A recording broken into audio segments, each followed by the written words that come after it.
Shock. Her breath was coming in shallow gasps, her hands trembling despite the warmth of the fire. She had been so close to losing it all, again. The men who had helped her had made sure the captor was bound tightly, his hands secured with rope. They stood guard over him, vigilant and cautious. The weight of the past hours hung heavily in the air, each moment reminding Mia of what she had been through. The man she had been running from, her abductor, the one who had forced her into this nightmare, was now nothing more than a defeated figure, his body slumped against the cold ground, glaring up at the sky as he was rendered powerless. She had been right all along. She had trusted her instincts to lead her out of this madness. One of the men walked over to her, kneeling down beside her with a gentle expression. "You did it," he said quietly, his voice full of empathy. "You made it through." Mia didn't speak at first. The adrenaline that had carried her so far had finally drained from her body, leaving behind an overwhelming sense of exhaustion and relief. It was hard to comprehend that it was over, that she had truly escaped. She felt as though her body were betraying her, her muscles giving out as the enormity of everything she'd experienced crashed down on her. "I thought I was going to die out there," she whispered, her voice barely audible as she met his eyes. "I didn't know how much more I could take." "You're safe now," he reassured her, giving her a small smile. "You're strong. You kept fighting, and now you don't have to run anymore." Mia nodded but didn't respond. Her thoughts were tangled, she still couldn't believe it was really over. She had survived the wilderness, outsmarted her captor, and managed to find help when she was at her weakest. She had done it on her own. Looking up at the sky, Mia felt the first real sense of peace she had experienced in what felt like forever. The dark, oppressive clouds that had followed her for so long seemed to lift just slightly. The dawn of a new day was upon her. The two men who had helped her took a moment to speak quietly to each other. Mia didn't listen, she didn't need to. They had already saved her once, now, all she wanted was the quiet peace that came with knowing she was no longer running. After a while, one of the men returned to her. He extended his hand toward her. "We'll help you get to safety," he said.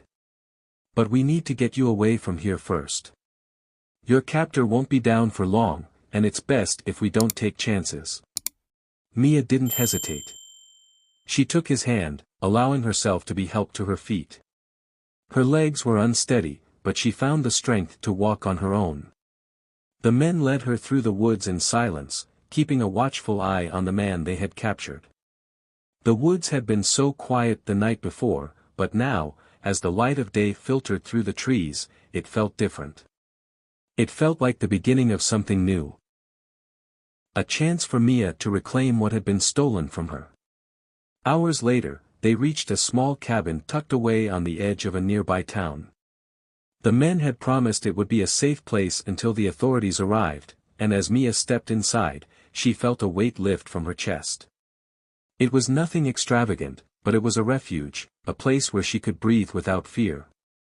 The men told her they would stay nearby to make sure the captor didn't try anything, and they left her alone for a few moments to rest. She sat on the bed, staring at the walls, her mind spinning as she tried to piece together everything that had happened. She had come so close to death, but now, she was free. A few hours later, the sound of sirens approached. The police had arrived.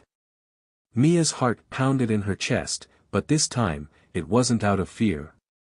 It was out of anticipation. The authorities were here to handle the man who had tormented her, to make sure he would never hurt anyone again.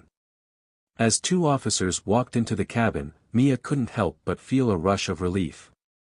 One of the officers, a woman with kind eyes, approached her carefully, as though she didn't want to overwhelm Mia with too much too soon. "You're safe now," the officer said, her voice soft and gentle. "We've got everything under control." Mia nodded, but the words she longed to say were stuck in her throat. Safe. It was a word she hadn't allowed herself to believe in for so long, and now, it felt real. "We're going to take care of everything," the officer continued, giving her a reassuring smile.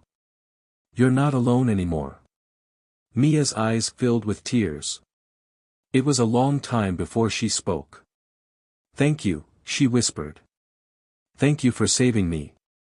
As the officers took the captor into custody, Mia stood quietly by the window, watching the scene unfold.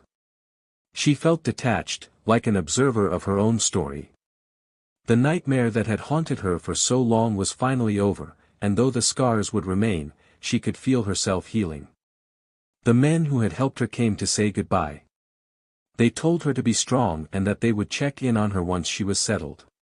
They had given her a second chance at life, and she would never forget it.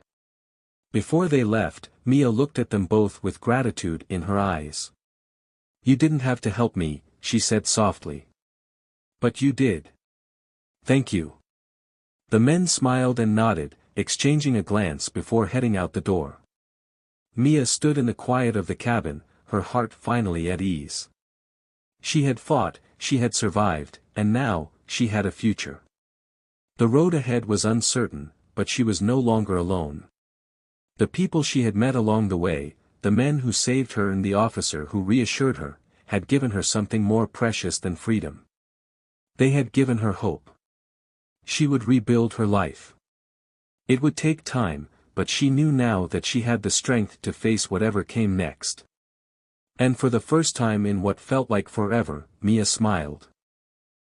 Thank you for listening to this gripping story of survival and strength. If you enjoyed it, don't forget to like, subscribe, and hit the notification bell to never miss an exciting new tale. Check out the videos on your screen for more stories that will keep you hooked. Stay tuned,